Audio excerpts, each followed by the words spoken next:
you think man. it's worth watching for Indwan? Formula One? Could they learn anything? Or must you just love the technicality? You need to dissect the learnings. That's the thing, man. It's a sport where someone goes in and he drives, you know. So you need to almost like unpack so that you can appreciate it. So for normal kids, there's nothing to learn there. But my man, there is, man. If I say to you, someone is driving 4 kilometers in a minute, 16 seconds, But you must appreciate those something. are technical appreciations. I think for guys that are into cars, for sure. We love it. So what were you watching when you sent the voice note? No, I was watching it was a podcast. He was being interviewed. And, he speaks about his dad had cancer, Podcast. brain cancer. What podcast? Do you remember? Adrenaline, what? I'll check it now. American podcast. The American podcast. Okay. Just, Donna, feel free to say what you were saying in the voice note. Yeah, sure. Mate. So, dad had cancer, brain cancer. Dad passed away. I mean, he got the brain cancer when he was 6, passed away when he was 15. And he speaks about, the relationship with the dad just plunged as soon as, he got the cancer because he couldn't remember some names, and then he passes away. The mother, things are not so great. He's taking care of his sister at a young age, around 9. He had to take care of the sister. So when I sent you the voice note, I was speaking about the fact that if you look at Shoe Dog, Phil Knight, the founder of Nike, and you read up on his story, you realize that this thing that we have, that all white people have it. So just them existing, they have it and they can just become great. Once you dissect these companies, you realize actually it's not, man. Like and I understand where it comes from, us being colonized and by this one specific race, and it paints this huge picture that they are this thing. But once you actually go into it and you understand what these great guys did, big companies, you realize that, nah, man, there's a black guy who's in that same position. He's just not pushing it. Agna krach. Toto Wolff and Phil Knight made you realize that not all white people are privileged. I've said it with Phil Knight, so this thing just reminded me even more. Not all white people are privileged? Nah. And the white people that make it are unique.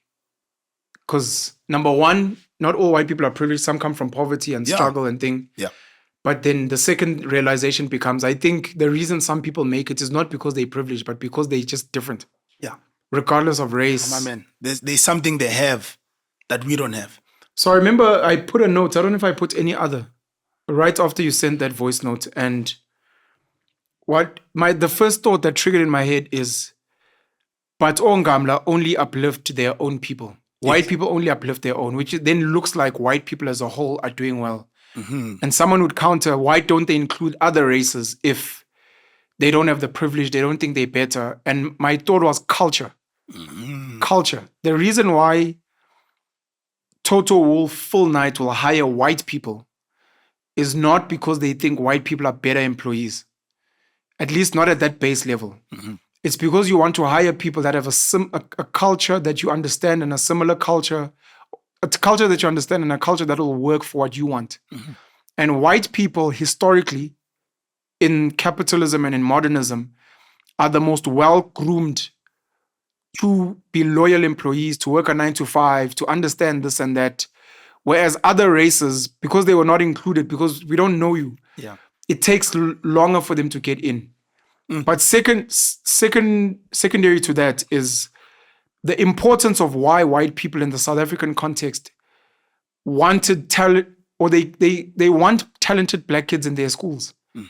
They will give bursaries and scholarships. If you're poor, it's even better, but all they want is they want to train you into their culture so that by the time you get out, it's easy for you to work for them. Mm. They're not scared of you. You've assimilated.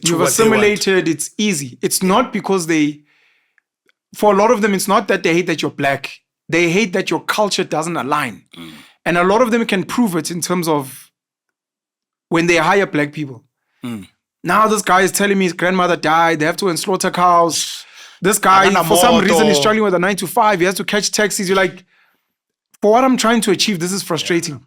Yeah. So I want someone with the same culture. So when I find Utebza, who went to Banbani Boys High, who's like, hey, my bro, how you doing? Who watches rugby? Already you know. It's very easy to work with this guy. Yeah. until Tebza starts voting for Zuma. Then I don't understand. Tebza, what's wrong, bro?